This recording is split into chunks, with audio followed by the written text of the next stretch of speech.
Hey, what's up, everybody? And thank you for listening to Operation Agency Freedom, where we are bringing you top secret advice from the world's most badass digital agency owners.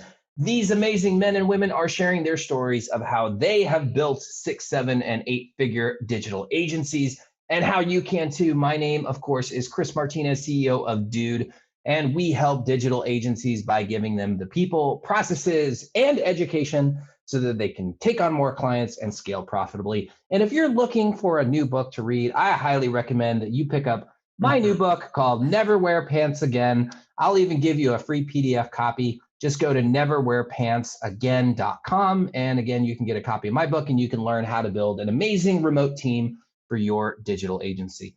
Today, I am very excited to be hosting two of our amazing clients, a husband and wife dynamic duo, Neil and Amy Richmund, who are the owners of Richmund Marketing. Welcome to the show, guys. Thanks so much for joining. Hey, Thank you. glad to be here. And just for the record, I am wearing pants. I can attest to that. Pants are optional. It's good to have the. It's good to. For this, it's good you to have the don't need to option. wear pants. I get it, but I am. Yeah, I'm a no comment right now, so you don't know. So anyways, I'm very, very excited to have you guys on the show. And as we were talking about earlier, we're having a lot more clients coming through who are running a successful agency as a husband and wife team, which I think is really, really cool. I work with my fiance. She runs our HR as well as our finance. And it's just been an absolutely amazing experience. It far exceeded my expectations. And I mean, without her, we wouldn't be where we're at. And she's not paying me to say that. So it really does come from the heart. And so I know that you guys have had the same experience. But before we get into that, of course, we want to do our roundtable discussion where we talk about something that's not necessarily related to the agency. And you guys both have very interesting backgrounds that had nothing really to do with the agency world. So Neil, I know that you are an ordained pastor and you were a chaplain at Christian schools across the US. And Amy, you had 15 years teaching middle school as well as the past few years in adult education. So, tell us a little bit about those previous lives that you both led, because I would really love hearing about the backstory before, you got into the agency world. So I don't know which one of you wants to start. Maybe we let ladies go first. Yeah, ladies first. I'll start. Education has always been a passion of mine. I always considered myself completely separate from the business world. And when I met Neil and he was all about business, I had no idea what that meant. But the passion behind helping the students that I worked with, it's Wayne Township Adult Education in Indianapolis, and then Wayne Township Schools for middle school where I taught. And it's a very high needs district.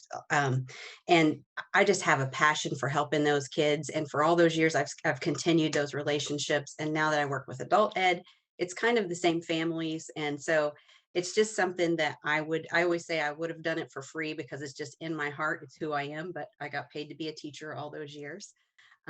So I don't think you can ever really separate that part from me. So, Okay. yeah. Cool. Yeah, Awesome. so I grew up in Australia. I've been in the US for a little over 30 years, but I grew up in Australia. And, I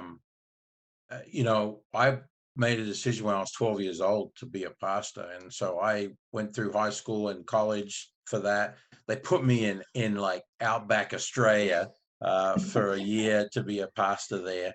I met someone, not Amy, someone else, and decided to move to America.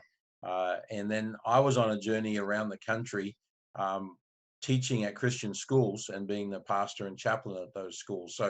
So the cool thing is we both come from an education background, and we understand that well. For me, it's been quite a few more years since I was in the classroom on a daily basis, but love that world and that environment. But the last place that I was at was in LA, in Thousand Oaks, in LA area there. Mhm. And I was just wearing too many hats and I had gotten burned out. But the cool thing was I had started to work in the marketing side of our schools that while I was in the last two schools. So for probably about 10 years, and have been involved in the student recruitment. And the funny thing is, I think back to this and they were producing some pretty bad stuff in the early to mid 90s and later. you know, people were putting out horrible stuff to represent, and I was like, we can't do that. And as unskilled in this department as I am, I dove in and learned how to use some of the technology and all of that, so I could help produce better stuff and all that. Little knowing, and I even taught a web design class one semester In the 90s? In early 2000s. Okay. And that sort of thing. And I mean, I taught Photoshop and then you know, HTML stuff, and I mean, and all these things. And I was like, yeah, that's great. But little did I know all of that would be preparing me for down the road. Because in 2006, I was just burned out. I had worn too many hats. I was doing all these roles, and I was exhausted, and I quit. And we moved from LA to Indianapolis, and I started over, and that meant Starbucks. Actually, for me, I went to Starbucks. I learned a lot about business. I met a lot of business people in the community. I loved that. So you worked at Starbucks? I worked at Starbucks for 2 Oh, years. wow. He worked at the Starbucks that was a block from my apartment, and I never knew him. And I stopped there all the time. And her brother was one of my managers. So we had not met in that time period. But I started to get involved in business locally with the Chamber of Commerce. Privileged to be the president of our local chamber here this year. But that was such a help for me to get started in business. And my first business venture was a print publication. And every week it went to press. It was called Coffee News. Some of you may have seen it out in your communities. But I did that to start with. I sold the ads around the edge, did the design for them, and initially delivered them. But when we had about 500 to 600 places, I stopped doing the deliveries as well. But that got me more and more into the world of marketing and all of that. And the combination of things that I learned at Starbucks and that initial experiences sort of catapulted me to the next stage. But for years, I've also taught. I do a lot of that still, where I teach people. There's a couple different things I do in the Indy area to teach people marketing or some of the skills that they may be needing, or just answer questions so that they can get their skill level up. Because I still love that educational side of things. And when our paths crossed, and I transitioned into adult education, I learned that with adult education, you need marketing. So I would find myself having conversations with him. You know, we have hundreds of $1,000s of grants and nobody knows they exist. So how can we get the word out? And so we began to use some of those concepts to help with the school. And it took a few years for Amy to. So here's the funny part about this. It took about 2 to 3 years. So we met in 2014, got married in 2015. By the time just a little after we got married, she quit teaching and came to work in the business with me. It was a very different business at that stage than it is today. And she was doing stuff. We were doing social media stuff for people and some things, like she started getting graphics and all of that, and providing things. But I found, like, after about probably like 3 or 4 months, Amy's in the corner with her laptop looking for teaching jobs. And so I said, look, you don't have to hang here. You don't have to stay in my world. And so that's when she started back into adult ed again. And then got into that full time. But this year we decided it was time to for her to back out of that, and for us to have, originally the idea was to have a lot more freedom and flexibility in our business, to be working from wherever, traveling, to Australia for extended periods and stuff like that. Little did we know, COVID came along and said, nope, you're not going anywhere. But that was sort of the plan. And we sort of, a little bit riskily, she quit in the middle of for the middle of the year. So in June, end of June. And then we were like, we don't know what this is going to look like. And with some of the things that developed in COVID that we were able to build out and all of that, we were able to replace her income within 2 months for the year. I was amazed. Year's income replaced just in a couple months in what we're doing. And so I sort of had the silo that I had worked in for a long time, but now with the two of us working together on a different type of agency business, we've gone so much further, faster than we even Mhm. probably thought was imaginable. And I remember when we were at a Mavericks conference, we had another couple who owns a business who are friends of ours, and I was describing what I did for school because I was working at school at the time, and they said if you just applied those skills to helping Neil in the business, you could really grow. And I thought, oh, that would be awesome, but I didn't fully believe it. And then pandemic happened, and I had all this background knowledge of adult ed, and adult ed programs really needed something that he had to offer. And so it was so much the best of both worlds. So I kind of took that as, oh, that's a compliment. Thank you. It's not, I don't know if it's really in my reach, but I would love to. And it's really happening now because every one of those skills I used at the school, I'm using to help. It's particularly when we have adult ed clients. So Yeah, we wouldn't be where we are today without Amy's significant contributions to what we're doing as a business now. Awesome. That's key ingredient. So why don't you give us the kind of like elevator pitch for your agency? Yeah, so we're based in Indianapolis. We primarily work with Indianapolis small businesses and nonprofits, just helping them to get their online presence where it needs to be, and more importantly, for them to have somebody that they can turn to on that side of their business and get honest feedback on what that's all about. We've expanded because of connections to other organizations outside of our area. And then we do work in the adult education space, helping them with a piece of software that I've put together to register and engage students remotely when we're in a tough place to even be able to see them face to face. So the connection's there. Awesome. And what would you say are some of the, because I know that you guys have had massive growth this year, Yeah. despite, some little challenges earlier in the year when COVID first hit. But what would you say are some of the biggest things that have helped you to be successful in 2020? well, one thing I think in the beginning, what really launched it was exposure. When I had one foot in each world, Mm-hmm. I did a national conference. Of course, it was over Zoom because COVID was happening. Yeah. But we had lots of different states hearing what we were doing at adult ed, and I sort of said we're doing it because of the technology and the marketing skills and strategies that we have been using. And so a lot of people reached out afterwards, more interested in the technology side and that training piece and that enrollment piece than anything else I was talking about in the conference. So we knew that was something that was immediately a need. So I think that that part of it, that exposure has really helped because it's almost, I mean, it's like it's been like dominoes because people know each other and then the referrals kind of go and it's almost I say it this way. Well, before we got connected with Dude, I was almost scared um, of another sale because I was wondering how we were going to keep up and scale that quickly. And Yeah. so those kinds of processes that Yeah. Neil has put in place with you guys, that has really helped.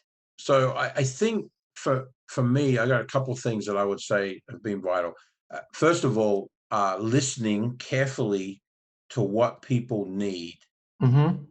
and then responding to that need with a solution.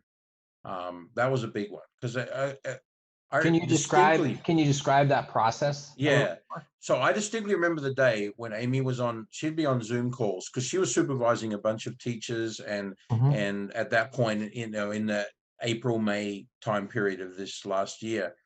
And I heard conversations about registering students, how we're going to do it. And I just was sitting there going, I know how we could solve that. I know how we could solve that. And so we talked about it after a call. I said, hey, I've got to say, I showed her an example. It was a pretty poor example at the time. I showed her and I said, we could adapt it to do this and this and this and so forth. And she's like, oh, that's cool. That could work. And so we talked to the coordinator of her program, and she said, "Yeah, let's do it. Let's put something together and let's get it out there and try it and see if it does anything on that side of things." And so I could have buried myself away or said, "You know what? That's not what I'm focusing on." But I saw an opportunity and didn't know what that would look like. and that opportunity since probably April to today has probably led to well over $100,000 in income. That would not have come along if I had not have heard and listened. But the other biggie for me is something that happened in 2019 that was prepared us for this, and that was I was a solo forever. I mean, I'm trying to think.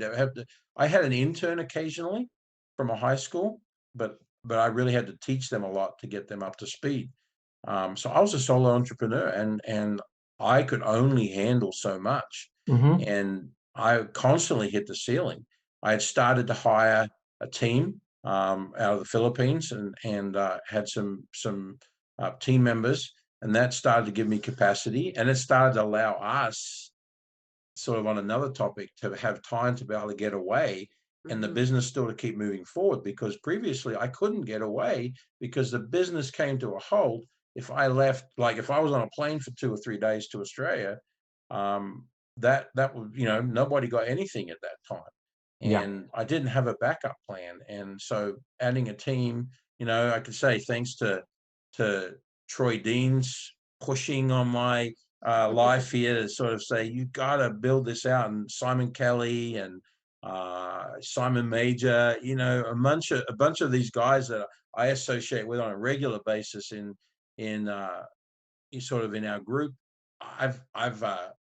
It opened my thinking to stuff that I didn't think was reality, and that made a huge difference, because what that did is it prepared us to expand without having to put the ceiling on. And then, of course, when Dude came into the mix, here, the latter part of last year, that just opened up even more opportunities for us to continue to take things. And the cool thing is, even though we had focused so much and put a lot of energy into this adult ed solution and helping provide that, and I almost ignored the other part of our business, doing, sites and offering solutions for businesses and nonprofits, that has continued to grow as well. Yeah. It is just It's been crazy amazing how that continues to move forward, even though we didn't focus all of our energy on it. And to go back to what he said about the solution being a big part of it, finding a solution for someone, I can remember early on having conversations with him. I am not a salesman. I don't like sales conversations. It's not me at all. But I get so passionate about his solutions. I would say, do you need enrollment? Do you need engagement? Do you need professional development for your program? Here's what you do. And I was so passionate about it that I was selling it. But in my mind, I'm, I know he can solve your problem. I know we can do this. And then, again, that same couple, the Majors, they said, you could consult. You've had all these years in education, you could consult. And I thought, oh, that would be a dream, but I don't know. Well, the consulting became part of it because I was so passionate about saying, here's how you implement this into policy. Mm-hmm. Here's how the technology will help you, to comply with that policy. And so I've been able to do that. So I would agree with that. When I thought of it as a solution instead of a sales pitch, I was 100% on board. And, it just makes sense for people to say yes then, because it Yeah. feels like we're helping And them. the irony is, we haven't marketed we're at all. We're a little afraid to, because that one's a little more involved in the average website project and things like that. And we're getting sort of everything, sort of the foundation laid, processes set, and all that sort of thing, so we can deliver it consistently without it being us involved. But we haven't done any major marketing, and there are lots of programs around this country that probably are ready to go because they need it so badly right now. Yeah. Funding, they don't have students, and And it's a big problem. and the way they keep their funding is enrolling students. So that's their only solution for right now. So it's fun to see that play out in each program. Yeah. So let me ask you guys this question, because obviously, things are moving really, really well and very, very quickly. How do you break out who does what between the two? Because you have, Dude's obviously helping you out with design and development. How do you divvy up your responsibilities within the agency? Well, so we struggle with that a little bit, because we haven't really talked about it, but we've been doing a lot more evaluating in the last few weeks here about who does what, where do we go, in the big picture of things. And I think the dividing line for us is sales and support. So I handle the sales side and all that sort of thing. Amy's the person to handle sort of the client relationship on a weekly, regular basis. See how things are progressing, get feedback, submit changes for what we need, and all that sort of thing. So that's sort of how we've sort of fallen there. But also, I'm sort of the tech guy. So if it's something that we need to talk about in terms of technology strategy, I plug in. If it's adult ed and it's sort of the strategy for the program, Amy can jump in on that side. And so that's sort of how we've divided things up.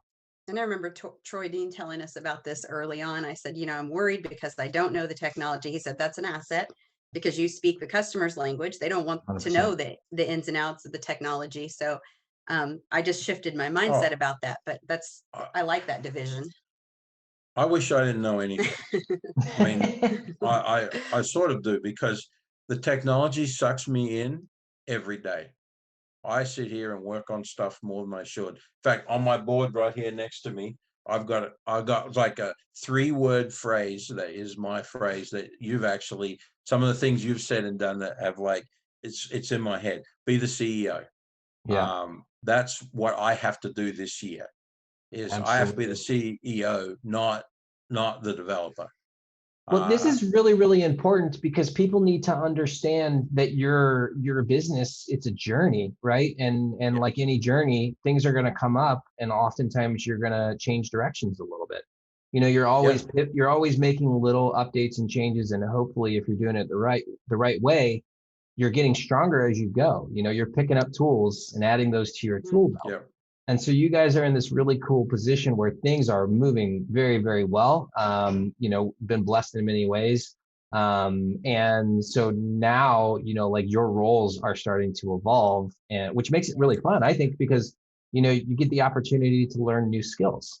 And so you'll be assuming that CEO role, and maybe, one day Amy will take over the CEO role. Yeah. I always say all the time on my staff meetings, like, I have absolutely no problem not being the CEO anymore if there's somebody else who can do a better job than me one day. Yeah. And so my staff love to joke on all of our weekly calls. Somebody will always write, "Oh, Yuki for CEO."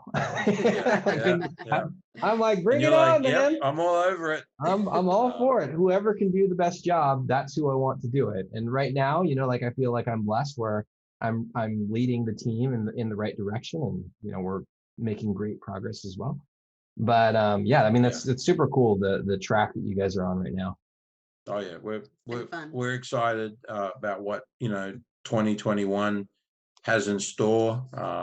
We've got some lofty goals that we're working towards achieving and all of that. But the cool thing is, we don't know what that journey is going to look like, and that's exciting on the same side of things. And a little bit scary. Yeah, it is a little bit scary.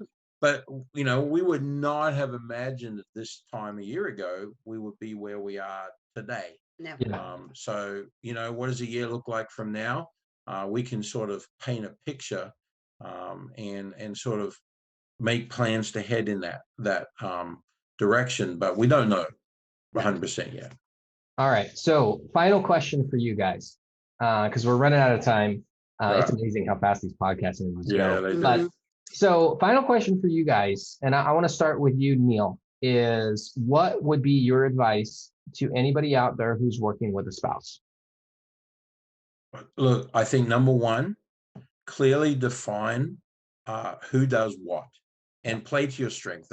Like it doesn't make sense to give that a role to somebody that is not them. And we've tried that. All sorts of different things. Can you give us an example of that? Like I am not, and I don't believe Amy is, we're not bookkeepers. We've tried and done that. But I'm so bad at it. So bad at it. Yeah.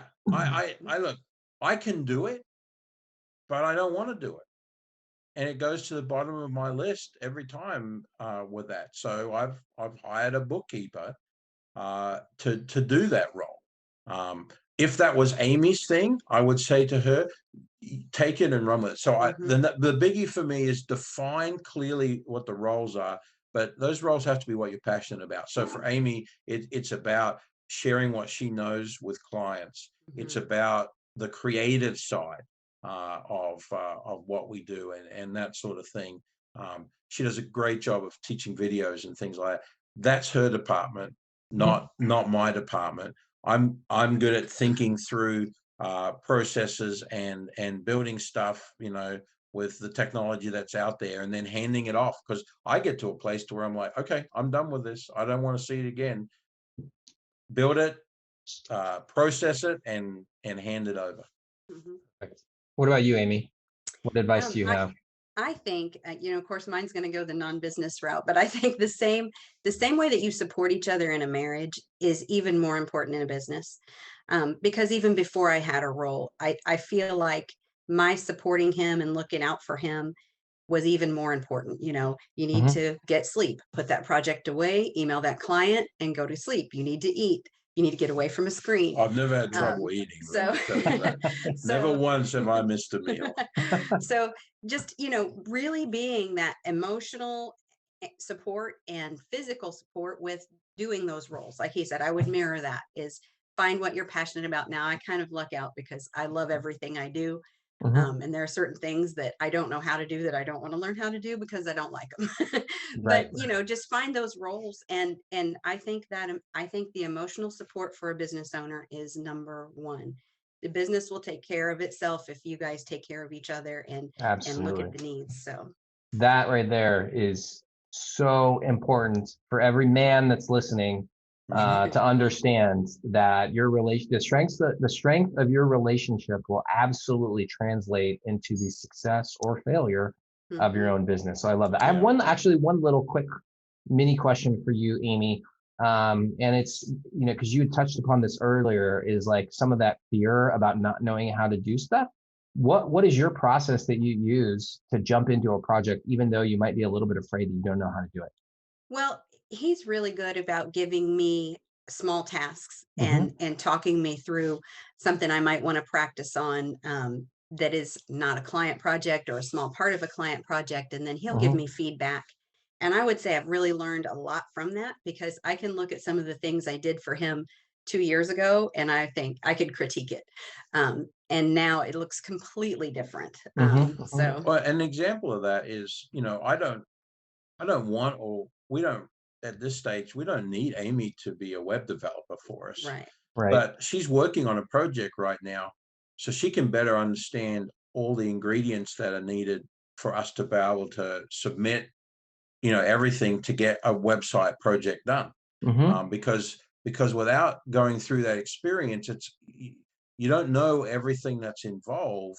You can't communicate that. And I'm wanting her to take more of the communicating, projects to the team and that sort of thing, so that doesn't have to come through me always and get bottlenecked. Right. So it's developing some of those areas like that, so she understands it well enough. And I think that's the key, is you don't have to be the expert at it, but can you understand it well enough so that you can jump in on something when needed. And like with the sales side of things, I absolutely, I can't believe I'm on screen now, because I hated sales calls. I hate even Zoom calls. But when he shifted my mindset to just explain to them how they're going to use this, then I was okay. He had to cut me off sometimes, because I could talk about that forever. So just shifting my mindset helped a lot, because he said, we're providing value. We're helping them. We're not, selling them something that's not going to change their lives. Yeah. So that made a big difference. I mean, every single day we get emails, we are on Facebook or somewhere where some product or service pops up in front of us that we hadn't thought about. But now that we've been presented to think about it, we actually we're engaged with what it might be. I encountered something over Christmas break about like getting a better hip flexor, because I have back and hip problems and all that sort of thing. And it was like a ClickBook book sort of ad and all that sort of thing. Uh-huh, But I uh-huh. ended up getting it, and I can say after like just doing it for like 3 or 4 days, I feel tons better already. Yeah. I didn't know that's what I needed. But when it was presented to me, it's now a solution. It's Mhm. not a sales pitch from them, it's a solution. And sort of being able to flip the script a little bit to look and say, hey, if this is not something you need, no worries. Yeah, Yeah. Journey on. absolutely.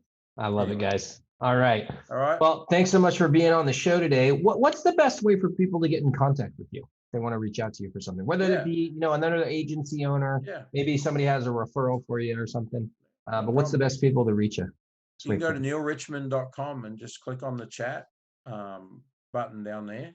Or there's an appointment button up there as well. You can just book a time on the calendar and have a chat. But yeah, we'd love to have a chat. Fantastic. Neil Richmund. So it's NeilRichmund That's the big one .com. right there, the Yeah. UND. And who UND. who would you say would be the perfect person to reach out to you today? We love working with small business owners and nonprofits who know everything that they need to know to do what they do, but they struggle with knowing the online side of their world. We can help teach them, we can educate them, we can take as many pieces off their shoulder. And so we love working with the business owner who knows their online presence is not what it should be and needs guidance with it. Perfect. In a affordable way, because we do most of our projects on monthly payments, so we can do it in a very affordable way for them each month, and so that's worked real well. It's helped us to build recurring income, and Mhm. it's helped them to not have to shell out a large amount of money for a project up front. Yeah, I love it. Well, you guys know I love monthly recurring revenue. Yep. So, well, Yep. thank you guys both for being All on right. the show. Definitely an inspiration for me, and I can't wait to continue learning from both of you Yeah. guys. Well, Great. thank you. We Thanks for having appreciate it. us. Yeah, appreciate the Absolutely. opportunity to be here. Thank Absolutely. And to you. all of our listeners, thank you guys for tuning in today. And make sure that you return next Thursday and every Thursday for the next episode of Operation Agency Freedom. Bye, guys. Bye. Woo.